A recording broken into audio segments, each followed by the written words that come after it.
of the United States of America. The radical Muslim world has declared war on America. We are at war. We are at war. What you just heard was a small piece of my September 11th, 2001 broadcast, the day that we were attacked by the radical Islamists. And I announced to America at that time that the radical Muslim world had declared war on America. I called it our Pearl Harbor. I told America it was time for Americans to come out of their sleep, put their baseball caps on forward, and stand up like men. I then told you other things. This, again, was from September 11, 2001, and I will play that piece in part. And I'm going to ask you, has anything changed? Has the radical Islamist world not declared war on America? Have they said that we're no longer at war with America?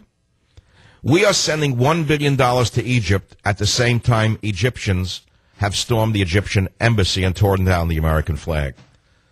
Your friend Obama, who many think is playing for the opposing team, Jews pay attention, especially liberal Jews or cultural Jews who don't consider themselves Jewish. Pay careful attention to what I'm going to say to you. Today marks a new low in the relationship between the United States and Israel, when the United States of America, under Barack Obama, rejected Netanyahu's request to meet with him at the end of the month. Did you hear what I just said to you? Now, it's tied together to September 11, 2001, when we were attacked by the radical Islamists. And today, radical Islamists who have taken over Egypt because of Jimmy Carter, Zbigniew Brzezinski, George Soros, Barack Obama, and Hillary Clinton. That's right, they took over Egypt because we were told it was an Arab Spring when I smelled a rat from day one. And today they tore down the flag at the American embassy. They tore down the flag, and we said, please don't do any more harm to us. Let me send you $1 billion so you could buy U-boats from Germany to attack Israel. That's right, I didn't make that one up either. Your friend Obama, the friend of the Jews from West Palm Beach, is giving Egyptian Muslim radicals $1 billion to buy submarines to attack Israel. But you pay no attention. You'll vote D anyway. You'd vote D if the cattle cars were rolling right next to you. You'd still put a D on your ballot. Well, today, the White House said, drop dead to Netanyahu. Netanyahu begged U.S. President Barack Hussein Obama to meet with him at the end of the month. Barack Hussein Obama said, I'm too busy. This is a new low in relations between Netanyahu and Obama. Now, here's what Netanyahu had to say. He launched an unprecedented verbal attack on the U.S. government over its stance on the Iranian nuclear program. Here's what Netanyahu had to say. Those in the international community who refuse to put red lines before Iran don't have a moral right to place a red light before Israel. The United States of America lectured Netanyahu, the little girls from Bryn Mawr, the little girls from Brown, the little girls from Harvard, the little girls from Georgetown who've never fired a BB gun, told this man, Netanyahu, we don't think it's useful to have those conversations in public. It doesn't help the process, and it doesn't help the integrity of the diplomacy, said the little girl in the State Department. The little girl who's never had to defend herself, her home, or her country tells Netanyahu what to do to defend the Jewish people in Israel. So we have a new low. At the same time, we have no opposition party to the juggernaut called Obama. The opposition party has disappeared, and they're in hiding. No sign of Ryan, no sign of Romney, no sign of any life or pulse in the Republican Party, no sign from Boehner. We don't know where he is, which bar he might or may not be in. No sign of one Republican saying one word today. Instead, we have this. So have things really changed since 2001? You know, you could wake up one morning and Israel could be off the map. You see, Iran has said they want to wipe Israel off the map. Iran has said they want to destroy Israel. Now, you know, to 70% of the Democrats, that's okay with them. Because just last week, they voted no to Jerusalem as the capital of Israel. Just last week, the Jew haters in the audience at the DNC said no to God. And their ratings went up. That shows you where America is today after 10 years of brainwashing in the colleges and through the newspapers. The American people frankly, probably support Obama in his rejection of Israel. By the way, but I'm not speaking to the Quislings. I'm not speaking to the capos. I'm not speaking to the Woody Allens in the audience. I'm speaking to the others. Today is the anniversary of our own Pearl Harbor, meaning our generation's Pearl Harbor. And yet, how many schools today taught it? Katie Couric, I don't know if she covered it. I heard that NBC News broke away to cover some girl with a fat behind with very large breasts instead of a memorial to the men and women who died on 9/11, and, of course, all the soldiers who've been mutilated, maimed, and killed since 9/11. Not one peep out of the liberal media, so to speak. And so here we are today, God knows how many years later, 01 to 12, do the math, 11 years. And I said we were at war. The Muslim world had declared war on America. Obama, what did he say today? What did Obama say today? Did he say it was racist of us to remember 9/11? Did Obama give a speech saying it would be racist and insulting to the Muslim world? Did Brzezinski get up and say we should forget this and get rid of it? What did any of these Democrats say? I don't know. I haven't seen them.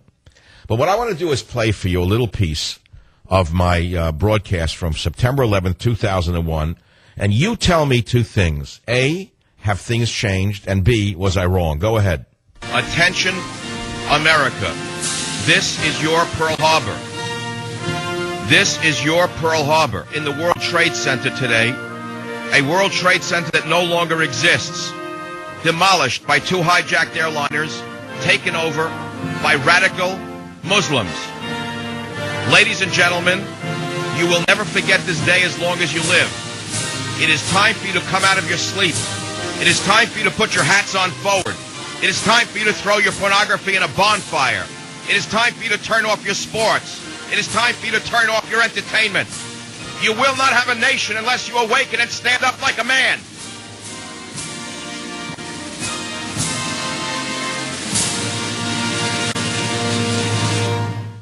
What can be done? I want to remind you that we are at war. We do not know the exact count of fatalities at the World Trade Center. As you well know, radical Muslims hijacked these two planes. In fact, on the web right now, Senator Orrin Hatch of the Intelligence Committee is reporting we have intelligence that two connected to bin Laden sent over private airwaves. We hit two targets. We hit two targets. Those two targets, of course, are the World Trade Center in New York City, no longer existent. I'm going to remind you that the United States went to war when Pearl Harbor was attacked, when 2,800 or 2,700 or 2,900 boys were killed by the Japanese. Ladies and gentlemen, what will it take for this country to close the borders, to reassert English as our language, to stop the flood of asylees from every garbage can in the world? This is the result of a weakened nation. Ladies and gentlemen, we are at war. What must be done? Where are Bush and Cheney? What emergency steps are you taking? Are you offended at Bush's absence? 1-800-449-8255 is the phone number on the Savage Nation. This is a day that will live in infamy, but I want to tell you this. Many of you are frightened in the false assumption that terrorism cannot be fought against. That is the wrong assumption. It is the wrong conclusion. That is what you're going to hear from the defeatists. I want to remind everyone listening to Michael Savage that Japan's kamikaze attacks ended only after Truman dropped 2 atomic bombs on Japan. I will repeat that. Kamikazes never act on their own. They are financed, they are trained, and they are supplied by governments. Kamikazes do not act on their own. Japan's kamikaze attacks ended only after we dropped 2 atomic bombs on their homeland. We must atomize their training camps. We must atomize their training camps now. And I am not the only one who knows this.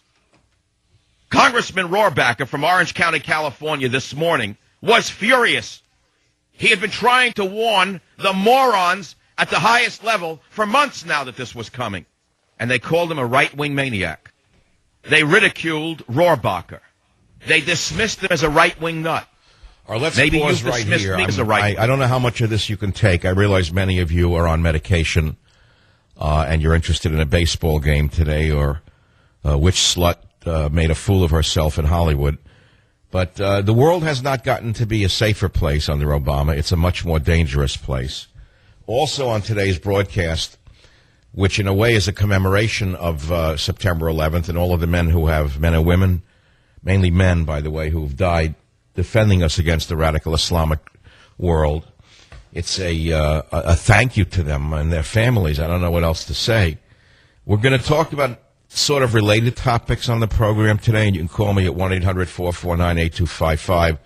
Incidentally, guys, my telos is dead. 1-800-449-8255, michaelsavage.com website. White House declined Netanyahu request to meet with Obama. Now, you heard my broadcast just now from 9/11. Do you think I was wrong? Do you think I was too radical? Do you think I'm just another right-winger trying to stir up the masses when we should still be appeasing the radical Islamists? I mean, after all, look what has gotten us in Egypt. Look how bright your liberal president is. Look how far-seeing Jimmy Carter and Obama and Nancy Pelosi are, in that they orchestrated the overthrow of Mubarak, the bad Mubarak in Egypt, our greatest ally for 40 years in the Middle East with the largest Muslim population. Look how smart Obama is. He made peace with the Islamists, the Muslim Brotherhood, when those of us who saw reality said don't do it.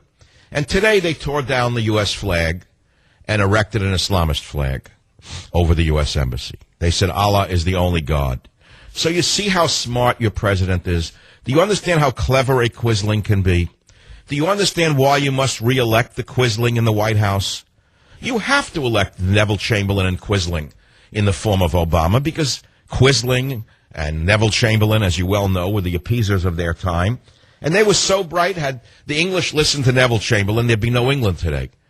They would be speaking German in England today. Had they listened to Quisling, that nation would have disappeared. And if you listen to Obama, your nation will disappear. Maybe not physically, but it will disappear culturally. It certainly has disappeared economically under Obama, hasn't it? And yet his poll numbers have gone up. Why? Because the Democrats are very clever. Got to give them credit for being smart. They flooded America with so many illegal aliens who are on welfare. They've expanded the food stamp program so menacingly that there are so many dependent loser leeches living off the fat of the land, loser leeches living off the fat of the land and living off our taxes, who all want a raise.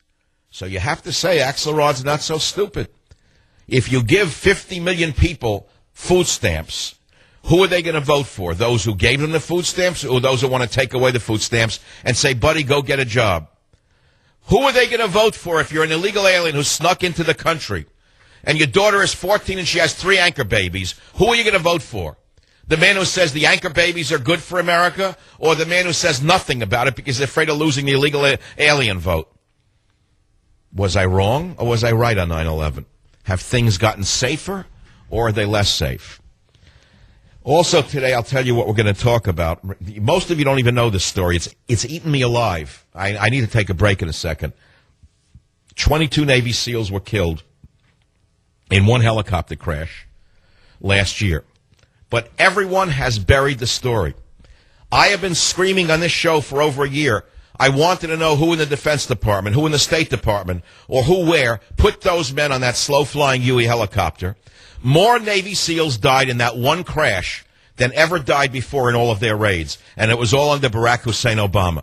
Now, you would think Romney the schmuck and his campaign of idiots, the confederacy of dunces that worked for him, would counter Obama's claim to be a great commander-in-chief for having killed Osama bin Laden by saying, well, you also killed 22 Navy SEALs who died under you. Why don't you tell us about that? Did you authorize that helicopter? Did Panetta do it? Who did it? We'll talk about it. I'll be back. Savage.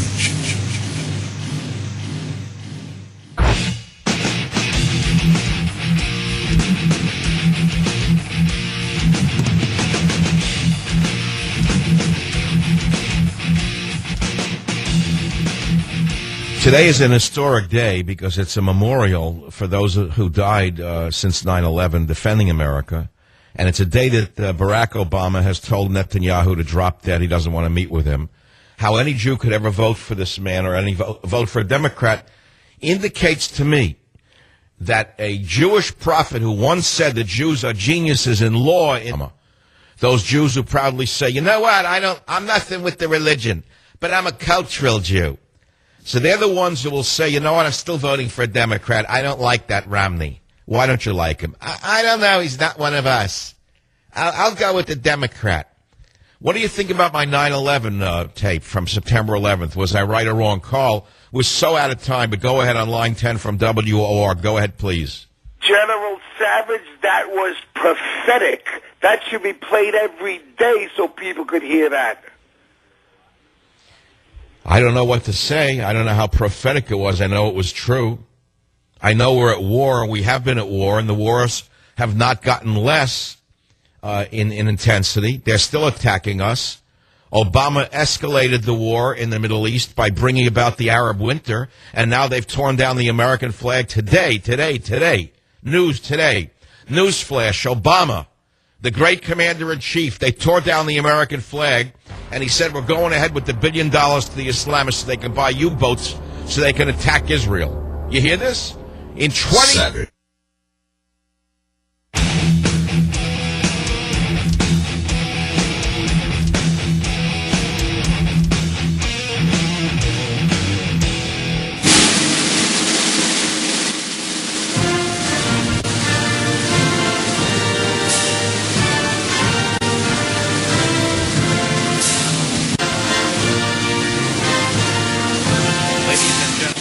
the United States of America. The radical Muslim world has declared war on America. We are at war. We are at war. Now, that's a piece of a broadcast from the Michael Savage Show on September 11th, 2001, and I've replayed that opening for you because war was declared on America. The fact of the matter is, here we are 11 years later, and on this anniversary, Netanyahu asks for an audience with King Obama, and King Obama refuses to meet the president of Israel. This is the first time in the history of the relationship between Israel and the U.S. that a sitting president has said, no, we don't want to meet with you, do what you have to do, go away. I can only say to you that the Republicans had the election in their hand. The economy is in shambles. The man is spending like a drunken Democrat. He's spending like Teddy Kennedy after a bender. Obama is spending like Uncle Teddy Kennedy after a bender in a South Boston bar where there's no tomorrow, no consequences. And he's still going to get reelected because Mr. Romney is like Mr. Peepers. Mr. Romney is like Mr. Quietude. Keeps turning the other cheek till there are no cheeks left to turn. So they keep slapping him. So here's what I'm going to do for you today. I'm going to give you some punchlines that Romney should use that he won't use. I tried to save the election for McCain. McCain's advisors, the very same fools and Brutuses who are misadvising Romney, are running Romney's campaign, incidentally. You don't know this. I know it. Half of them voted for Obama in 2008. You don't know that. I know that. Let me repeat it. The chief campaign advisor for Romney worked for Obama in the past. Half of them voted for Obama. But you don't want to know any of that because then you'll put two and two together and figure out it's a fix, that the fix is in. And Savage was righter than you could ever believe, 888. You remember 999? Well, I'll give you 888. You know what 888 is? 8-year Dem, 8-year Repub. 8-year Dem, 8-year Repub. 8-year Dem, 8-year Repub. He's only had 3.5. And the power structure says you get another 4.5 to rip everyone off, and we'll make believe we are different. We'll oppose you from the sidelines as long as you keep throwing us the bones and letting us take what we want to take out of the Treasury. The people are schmucks. They're never going to do anything, say anything. Forget the Tea Party. You marginalized them. The Union thugs scared them. The Black Caucus scared them away. There is no Tea Party. Go ahead. Do what you want. Remember this. Here's one line that Romney should use and he won't use. When the Quisling moderators during the first presidential debate, which will occur October 3rd, gets up and says something about how great Obama was in getting Osama bin Laden. And then says, Mr. Romney, would you have done that? That's what they're going to say. You understand that. There are no conservative moderators. You only have the drug addicted. Either they're on Xanax or like drugs, Prozac, Xanax. That's what they use, the sheeple of the government media complex. And, of course, you saw the fix was in because the Republicans didn't even say, wait a minute, foul ball, give us one conservative commentator. Give us one conservative moderator, rather, for the debates. There's 4 debates, October 3, October 16, October 22nd, October 3, 16, and 22nd. Give us one conservative moderator once. Make it a moderate conservative. No. You got 3 radical leftists. You got the baggy-eyed Bolshevik. Again, they dredged them up from somewhere in the swamp. Somebody from Saturday Night Live, I guess they're going to use again. And they're all going to throw softballs at them to make Obama look good and Romney look weak.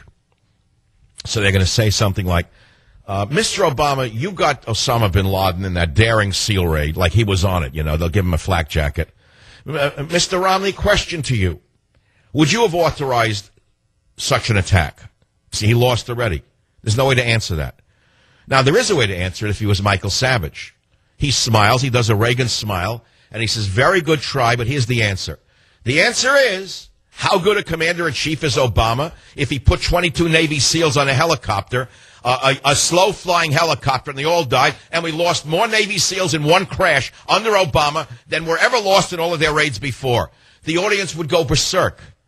They'd have to take out the moderator and bring a new one in. They would collapse because they would have blown their chance to advance up in the complex that they work in, the government media complex. But Romney won't do that. He doesn't even know what happened. Romney doesn't even know that 22 Navy SEALs died in one helicopter crash because nobody in the media will report it. They were all put in a slow-flying Chinook helicopter, slow-flying Chinook 47D, and they were sent into an Afghani hot zone. It was shot down with an RPG. That's your commander-in-chief. That's one of the girls from Bryn Mawr. That's one of the girls from Brown working for Hillary at work saying, put them all on one helicopter. We're trying to save money. They said, well, but ma'am, we need 5 of the most sophisticated helicopters to go into such a hot zone. Go ahead. All fly in on that. Don't bother me. All you got, go away. I don't like them. I don't care anyway. So I'm going to give you a treat on the Savage Nation. I've written another novel to follow up Abuse of Power, you know, my Jack Hatfield series. Many of you bought my book and you loved it. I like to kill who's ever calling me. Wait, I'll take that call during the break. I'll go get it. I'll give them a piece of my mind. See, anyone who calls me during my show is disrespecting me because very few people have my cell phone. I'll turn on my wife yet. So, as you know, I write novels, and the sequel to Abuse of Power is going to come out very shortly, actually. It's called A Time for War. And in A Time for War, I have the prologue here. It's only a few pages. You're going to get a treat now. You can only buy this book on Amazon. It's so far out. You know, then I have Train Tracks coming out with family stories for the holidays. I'm going to read you the prologue to The Crash. You know why? Because I'm the only author in the United States of America who cares so much about the loss of the SEALs that I wrote a whole novel about it. And it's a small opening of the prologue, A Time for War, coming out from St. Martin's in the spring. And here's the opening. Tangi Valley, Afghanistan. Chief Petty Officer James Grant sat on the rattling red canvas seat among 38 of his fellow SEALs as the Chinook 47D slashed across the dusty valley. He didn't really see the men sitting across from him, wasn't aware of the white sunlight coming through the big windows, washing color from the cabin, save for the bright red, white, and blue of the flag stretched across the roof 3 feet above him. Some genetic part of him was always aware of Old Glory wherever he was. Wherever it was, however small or large, whether it was a grocer's lapel pin or high on a staff. But right now, ferrying the quick reaction team to a firefight, James Grant wasn't thinking of the present. He did what he always did when the uncertainty of the war closed in, when nothing was guaranteed but the present, this moment. He went back to his one pure and perfect time, the 13th of May, 2010. Spring was new and their life together was younger still. James Grant and Jeannie Bundy stood in her parents' backyard under a sharp blue Arizona sky, 24 friends and relatives watching them marry. It was the last thing Chief Petty Officer Grant would do before shipping off to Naval Amphibious Base Little Creek in Virginia Beach, Virginia. Joining the SEALs was a tradition begun by his grandfather in 1963, a year after the Navy's Special Operation Force was founded. Taking a bride was part of that big holy deal, as his own father had once described it. You wed, you wore your country's uniform, and you served God by doing both. That was the proud Grant way, dating to the French and Indian War, and Major Richard Grant of the Virginia Militia. An only child of an only child, Jim felt a particular pride in being the standard bearer for a generation. The shrill clipping sound of the Chinook's wings edged into his mind. CPO Grand willfully held on to the image of Jeannie in her simple white gown, like a little ray of sun, given form and breath and a loving, trusting expression. As he spoke the vows and looked into her innocent eyes, life seemed full and complete, the future given form and clarity, the world made comprehensible. He smiled at the memory. The smile lasted as long as a heartbeat. A moment later, the Chinook made a sickening drop that kicked Grand's entire body up against the padded roof of the cabin. There were shouts, but they were just words. Power! Down! Christ! His body, along with those of the other men, didn't come down until the helicopter did, smacking the barren ground like a monstrous fly swatter, the fore and aft rotors springing earthward and then up before settling into ugly, still twisting shapes as the cabin collapsed beneath them. Sand billowed from the impact zone, followed by a fanning array of sparks. Then they were swallowed by a massive red-orange fireball that punched from the olive green chopper to both sides of the valley before the wreckage had even settled. The flames rolled back, seeking something to burn, as black smoke churned upward, driven by the dying turns of the rotors. A grand tradition perished in an instant, along with 38 lives and countless futures. I'm reading to you the prologue to A Time for War, which will be published as my next novel by St. Martin's Press in the spring of next year. And you're going to see in the next paragraph who the enemy is in this case. You'll find out from my novel that things are not as clear as they seem to be. And that although Obama takes endless credit for having killed Osama bin Laden, no one seems to call him on the carpet for having made the decision as commander-in-chief for putting all of these SEALs on that single helicopter. So I'll read you the next paragraph from A Time for War, and if you love it, go buy it on Amazon. Maybe you can spread the word before it's too late. Here's the rest of that opening chapter. It's 2 pages long. I hope you're enjoying this. Samo Yang, the man nearest the explosion, the only man in this remote section of the valley, smiled. He was behind a large rock, dead brushwood, and gnarled juniper branches piled high on either side for camouflage. The Chinese national was still crouched on the balls of his feet, ready to retreat in case the helicopter was not traveling alone. It was difficult to be sure with the deafening echo generated by the twin Chinook rotors and visibility limited by winds that whipped up swirling dust devils the size of a mango tree. These windstorms were made visible by the dead foliage and sand they swept up. The rolling heat of the explosion hit the boulder like a silent scream, blazing around him. When he felt the initial punch roll past him, the man pulled a billowing sleeve over the device strapped to his forearm. He looked over the rock, did not see another helicopter. A solo flight, as most of these missions were. Tandems typically came if there were a firefight and reinforcements were required. The young man picked up the Y-56 assault rifle that had been hidden beneath the branches and slipped it over his right shoulder. Then he stepped sure-footedly along the rocky foothill, away from the blast. After 4 hours since his last break, it felt good to stand, to move. He picked his way across a field of rocks the size of fists. The short man was dressed in the shalwar kameez of the region, a loose-fitting, long-sleeve black tunic over drawstring trousers. He wore a beard cut in the short style of Tangi Valley tribesmen, and his head was covered with a black and white checked keffiyeh. The sweltering Arab headdress was not requisite. A topi or kufi pillbox cap would have sufficed, but he did not want anyone to see his features or skin color. Though his superiors had selected a region that was rarely traveled on the ground, there were still roving Taliban and unaffiliated bandits. If seen, he would rather not attract their attention. The Taliban would execute you if you weren't groomed and dressed in accordance with Islamic law. And the keffiyeh was indicative of respect for tradition over comfort. The other would kill you if they thought you were an outsider carrying goods that could be sold on the black market. That included tribal messages about alliances with Americans, Pakistanis, Iranians, or local warlords, as well as American troop locations, temporary special forces outposts, and drone patterns.